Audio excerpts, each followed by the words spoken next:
करता हूं। जम्मू कश्मीर के अंदर तमाम महकमों की जो वेबसाइट्स बनाई गई हैं, अब तक हम आपको बताते थे कि इनमें खामियां क्यों हैं, लेकिन आज इंतजामिया ने उस खबर की भी तस्दीक की है और निजाम के अंदर जो खामियां हैं उनको भी तस्लीम करते हुए यह साफ कर दिया है कि जो जम्मू कश्मीर के अंदर डिप्टी कमिश्नर और एचओडीज की वेबसाइट हैं उन पर अहम मालूमात कहीं है ही नहीं। अहम मालूमात, ये जो जानकारियां महकमे के अंदर क्या कुछ चल रहा है रोजमर्रा, वो उन सब पर डिटेल्स नहीं डाली गई हैं। ताजा एडवाइजरी जारी करके 18 फरवरी तक रिपोर्ट मांगी गई है अथॉरिटीज की तरफ से सभी महकमों के आला अफसरान से, और हिदायत के बावजूद अब तक इस निजाम में बेहतरी क्यों नहीं लाई जा सकी, इसकी दो वजूहत। एक तो यह कि साल 2017 में जब इस तरह की पहली शिकायत मौसूल हुई कि वेबसाइटों पर डेटा नहीं मिलता, यानी जो लोग सरकारी दफ्तरों के चक्कर काटते हैं, सेक्रेटरीज तक भी पहुंचते हैं, डिप्टी कमिश्नर के दफ्तर तक पहुंचते हैं, एचओडीज तक जाते हैं, अपनी फाइल तो रिपोर्ट करते हैं, लेकिन उसमें पेशरफ्त क्या हुई ये उन्हें पता नहीं चलता, वो अपडेट नहीं रहते। सरकार की वेबसाइट पर जाते वहां उन्हें जानकारी नहीं मिलती।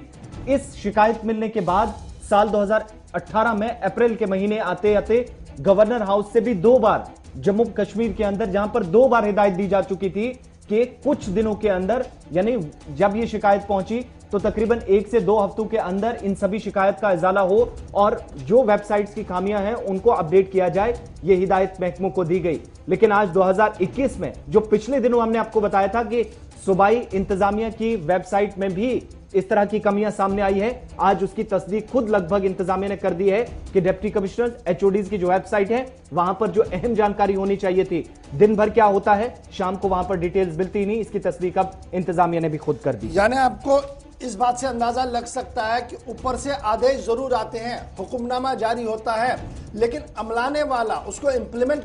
करवाने वाला और अकाउंटेबिलिटी को फिक्स करने वाला शायद अफसर ही पैदा नहीं हुआ है जम्मू कश्मीर के अंदर। ये मैं इसलिए बड़े वसूख के साथ बता रहा हूं क्योंकि वो आपको इस बात से पता लग गया होगा कि साल 2017 में पहला हुक्मनामा खुद जीएडी की तरफ से निकलता है और कहा जाता है कि सभी महकमे मुतहरिक हो और ये काम जो है वो हंगामी बुनियादों पर किया जाए। उसके बाद हुकूमत भूल जाती है, साबिका हुकूमत भूल जाती है, इंतजामिया के लोग भूल जाते हैं कि हमने किसी ऑर्डर पर साइन किया था, क्या वो चल रहा है कि नहीं चल रहा है। उसके बाद मामला गवर्नर साहब की नोटिस में आता है, जब साबिका रियासत हमारी होती है और गवर्नर साहब इसका संजीदा नोटिस लेते हैं और साल 2018 जुलाई का महीना 9 जुलाई 2018 को एक सर्कुलर गवर्नर हाउस से निकलता है जिसमें इंतजामिया के सभी अफसरों के लिए यह लाजिमी करार दिया जाता है कि 2 दिन के अंदर अंदर सभी अपडेट जो है वो किए जाएं और हर दिन अपडेट करने के लिए एनआईसी डिपार्टमेंट जो हमारा है, जो नेशनल इंफॉर्मेशन सेंटर है, उसको हरकत में लाया जाए। उस पर जो हरकत तारी हुई है उसको खत्म करके उसके अंदर जो है वो चीज अकाउंटेबिलिटी को पैदा करवाया जाए। लेकिन गवर्नर साहब चले गए और ये मामला भी ठंडे बस्ते में चला गया क्योंकि हमारी रियासत के अंदर कुछ और मामले प्रायोरिटी पर रहते हैं। अकाउंटेबिलिटी और ट्रांसपेरेंसी बहुत दूर दूर की बात है। अब सवाल आगे बढ़िए, फिर 11 एक और सर्कुलर नंबर 11 आता है 29 अगस्त 2018 को, जिसमें फिर से अथॉरिटीज और general administrative department personally monitor करता है बहुत सारी वेबसाइट्स को, जिसके बाद वो ये कहता है कि नॉन कंप्लेंस ऑफ रिपोर्ट जो है वो हो रही है, इसलिए अब जरा संजीदा नोटिस ले। 1, 2 और 3 ऑर्डर मैंने आपके सामने रख दिए। ये सिर्फ इसलिए हम रख रहे हैं ताकि अब की बार, क्योंकि अब एक और ऑर्डर निकला है और ये ऑर्डर सही साबित हो और इससे काम हो और आवाम को फायदा मिले, क्योंकि हजारों करोड़ रुपया अब हम इंफॉर्मेशन टेक्नोलॉजी पर खर्च कर रहे हैं और अब न साबिका रियासत रही है न वो लोग रहे हैं। अब बात यूनियन टेरिटरी की है और बताया जा रहा है कि चाबुक हाथ में है जी,